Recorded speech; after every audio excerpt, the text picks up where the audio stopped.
Guardian पूर्व मंत्री देव कुमार धान जी,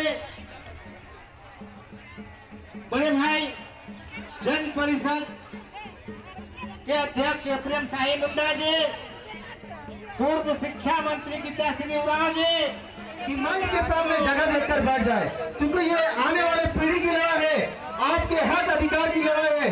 इसलिए आपसे अनुरोध होगा कि आप सामने अपना स्थान ग्रहण कर लेंगे। एक बार नारा लगाइए, भगवान बिरसा अमर रहे, अमर रहे, अमर रहे, भगवान बिरसा अमर रहे, अमर रहे, अमर रहे। भारत के आदिवासियों से भूल के बात करता हूँ। मैं यहाँ पर न्यूज एक्सप्रेस भारत 7, हर खबर पर पैनी नजर। नमस्कार, आप देख रहे हैं न्यूज भारत 7। मैं सुबोध पाठक।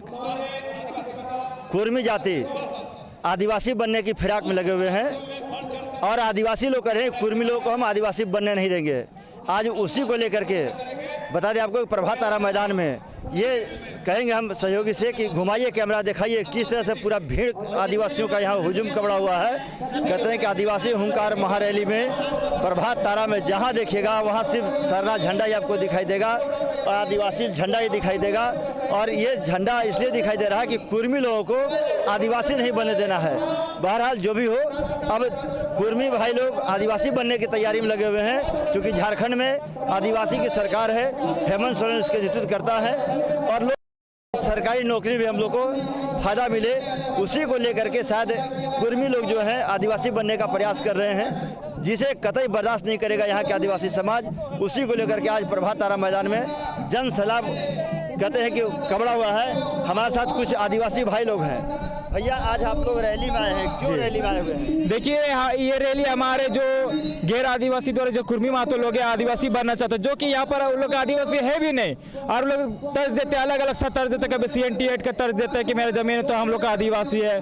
कभी तर्ज देते हैं कि आसाम का जो मुंडा संथाल जो है उन लोग भी अगर आदिवासी पैदा होता है तो वहाँ का आदिवासी लोग क्यों नहीं उसके लिस्ट में है। तो हम बता देना चाहते हैं कि ये लोग कृषि करने के लिए ये लोग लाया गया था अंग्रेज द्वारा, और ये लोग बोलते हैं कि आदिवासी है। आज जमीन की बात बोलता है ये लोग कि हमारे पास इतना जमीन है। जब हमारे पूर्वज लोग जब अंग्रेज से लड़ाई कर रहे थे, 150 से ज़्यादा आंदोलन किए, तो ये लोग जमीन टेप लेके जमीन नाप रहे थे। आप बोलते हैं कि हमारा आदिवासी की जमीन कब्जा करके बोलते हैं कि इतना ज़्यादा जमीन हमारे पास है, वो तो आदिवासियों का कब्जा करके रखा गया है। और ये लोग बात अलग अलग से सत्ता देते। कभी बोलते हैं कि शिव सोरेन मेरे घर में 50% खाना खाता था और 50% कुर्मियों खाता था, इसलिए आदिवासी है। ये लोग तो ऐसा सत्ता देता है कि उस सत्ता का कुछ वैल्यू भी नहीं है, और ये लोग बोलते हैं आदिवासी है। ये लोग कभी बोलते हैं लवकुश का वंशज है, कभी बोलते हैं शिवाजी का वंशज, कभी बोलते हैं क्षत्रिय हैं। आज आदिवासियों के पास आरक्षण, जो आरक्षित सीट है, जो विधानसभा से लड़ सकता है, संसद ये लड़ सकता है, यहाँ तक जिला परिषद मुखिया तक के, इसमें इन लोग के ध्यान इस आखिरी सद गया कि हम लोग का मंत्री क्यों नहीं बन पाता। आदिवासी बनना, ये लोग को आदिवासी है नहीं, लेकिन ये लोग आदिवासी इसलिए बनना चाहता है क्योंकि ये लोग आदिवासी के देख रहे कि यहाँ पर आदिवासियों का राज है, आदिवासी का सरकार बनता है, आदिवासी के MLA बनता है ज़्यादातर, इसलिए ये लोग आदिवासी बनना चाहते हैं। ऐसा कुछ नहीं है ये लोग।